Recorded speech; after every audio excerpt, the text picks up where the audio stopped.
Hello everyone, कैसे हो आप सभी। मैं आशा करता हूँ आप सभी लोग अच्छे होंगे, बढ़िया होंगे और अच्छे से स्टडी कर रहे होंगे। प्यारे दोस्तों, बच्चों, आज हम फिर से एक मोस्ट इम्पोर्टेंट जो कहानी है, स्टोरी है, वो पढ़ने वाले हैं, सीखने वाले हैं विद एक 1 बाय 1 वर्डों के साथ। ठीक है ना, माने एक एक वर्डों के साथ हम कहानी को सीखने वाले हैं और प्रोनाउंसिएशन करना अच्छे से सीखेंगे और उनका जो अर्थ है वो भी निकालना हम सीखेंगे। कहानी है a bee and a dove, एक मधुमक्खी और एक फक्ता। डव मानी क्या होती है? फक्ता या चिड़िया कह सकते हो आप लोग, बट फक्ता इज ए डिफरेंट और चिड़िया अलग होती है ना। मतलब एक कबूतर जैसा ही पक्षी होता है वो जिसे हम डव कहते हैं। ओके, तो उन दोनों की हम कहानी सीखने वाले हैं और विशेष ध्यान रखना है कि इन लाइनों को फॉलो करते ही हम उस कहानी को बनाने वाले हैं। ये जो लाइन है ए बी मानी once there was a bee, ये वाली लाइन, ठीक है, it was very thirsty on bee, है ना। तो ये लाइन जो है अपने को इनको फॉलो करते हुए इस कहानी को बनाना है। आ जाइए सीखते हैं। यहाँ से यहाँ तक तो अपनी डव है ही, ये तो डव है मानी यहाँ तक तो कहानी का नाम है। आगे चलते हैं। Once upon a time there was a bee, एक बार एक मधुमक्खी थी। ठीक है, वंस मानी होता है एक, अपन मानी होता है पर, ए टाइम मानी एक समय, देयर वाज ए बी मानी एक मधुमक्खी थी, एक बार एक मधुमक्खी थी। देयर का मतलब वहाँ होता, लेकिन यहाँ पे जो देयर है वो इंट्रोडक्टरी सब्जेक्ट है। इंट्रोडक्टरी का मतलब है इसका कोई अर्थ नहीं है ना। इंट्रोडक्टरी सब्जेक्ट का मतलब है कि इसका कोई भी अर्थ नहीं है। आई बात समझ में? There is no any meaning of introductory subject of there. समझ में आ गया कि यहाँ पे जो देयर है वह एक इंट्रोडक्टरी सब्जेक्ट है, इसका कोई अर्थ नहीं है। राइट, आगे चलें। इट वॉज वेरी थर्स्टी, वह बहुत प्यासी थी, जो मधुमक्खी थी वो बहुत प्यासी थी। इट सा ए पॉन्ड, उसने उसे एक पॉइंट दिखाई दिया। सा इट मनी, वह मधुमक्खी के लिए आया है। सी की सेकंड फॉर्म सा है, मानी सा का सी का मतलब होता है देखना। क्या देखा उसे? पॉन्ड देखा। तो उसे क्या दिखाई दिया? एक पॉन्ड दिखाई दिया। ठीक है, इट फ्लू देयर, वह वहां उड़ी। ठीक है, इट फ्लू देयर, वह वहां उड़ी, है ना। अब यहाँ पे तो सब्जेक्ट नहीं है, ये ऑब्जेक्ट है, तो इसका अर्थ है वहां। इट फ्लू देयर, वह वहां उड़ी। इट ड्रंक वाटर देयर, और उसने वहां पानी पिया। इट ड्रंक वाटर देयर, उसने वहां पानी पिया। बट इट फैल इनटू द वाटर, परंतु वह पानी में गिर गई। उसने वहां पानी पी लिया लेकिन वो पानी में क्या हो गई? गिर गई। इट फैल मानी वह गिर गई, इनटू द वाटर मानी पानी के अंदर, फैल मानी होता है गिरना। ठीक है, it was about to drown, वह डूबने ही वाली थी। ठीक है, it was about to drown, वह डूबने ही वाली थी, वह डूबने ही वाली थी, वह डूबने ही वाली थी। It was about to drown, वह डूबने ही वाली थी। A dove was sitting in a tree, एक डव एक उस ट्री पर बैठी हुई थी। ठीक है, मानी a dove was sitting in a tree, मानी एक जो डव थी वो पेड़ पर बैठी हुई थी। इट्स आ द बी, उसने उस मधुमक्खी को देखा। इट्स आ बी, उसने उस मधुमक्खी को देखा। एंड ड्रॉप्ड ए लीफ, और उसने एक पत्ता गिराया।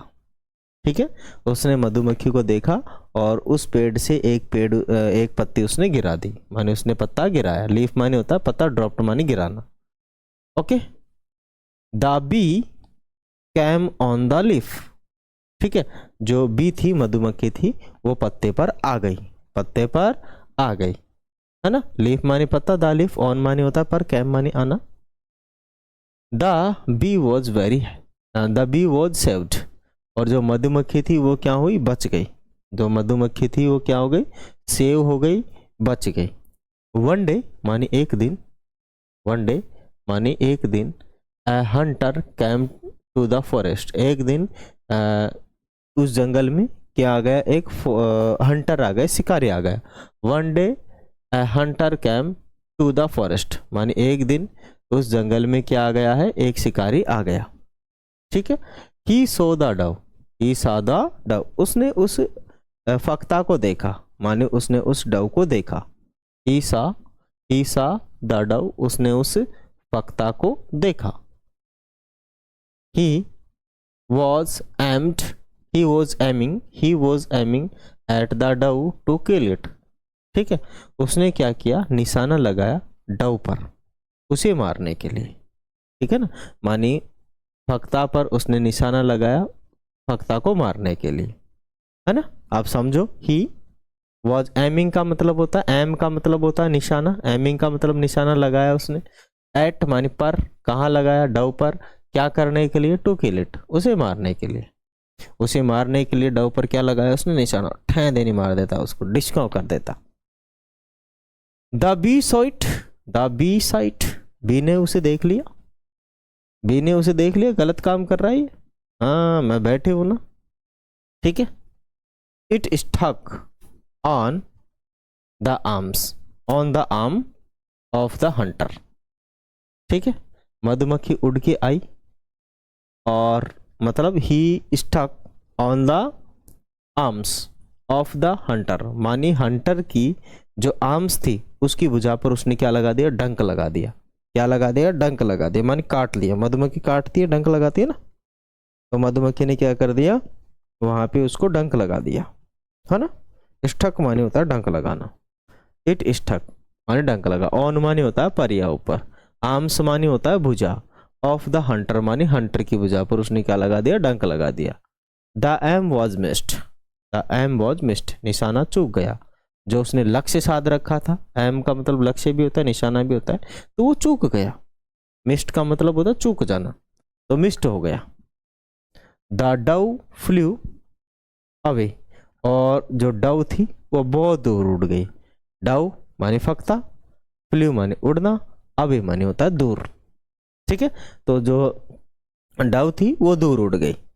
The doves life saved, the doves life was saved, और इस प्रकार से जो डव थी उसकी जिंदगी सेव हुई, मानी जो फक्ता थी वो बच गई।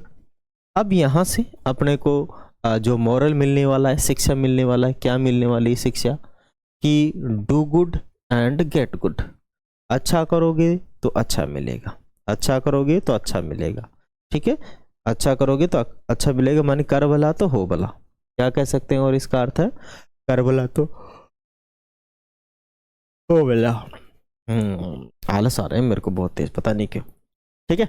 तो आशा करते हैं आप सभी लोग इस कहानी को एंजॉय किए होंगे, और यदि आप लोग 10वीं में हैं तो मैथ, इंग्लिश और साइंस अपने इस यूट्यूब चैनल पर लाइव क्लासें होने वाली है कक्षा 10 के लिए, और कक्षा 6, 7, 8 और 9 के लिए हमारे यहाँ पर रिकॉर्डेड वीडियो आपको अवेलेबल हो जाएंगे, ठीक है। कक्षा 6 के लिए हो गए हैं, 8 के लिए भी है, पुरानी एनसीईआरटी के तो सभी अवेलेबल है, न्यू एनसीईआरटी के हम अपलोड कर रहे हैं, जल्दी आप लोगों को मिल जाएंगे। थैंक यू, जय हिंद, वंदे मातरम।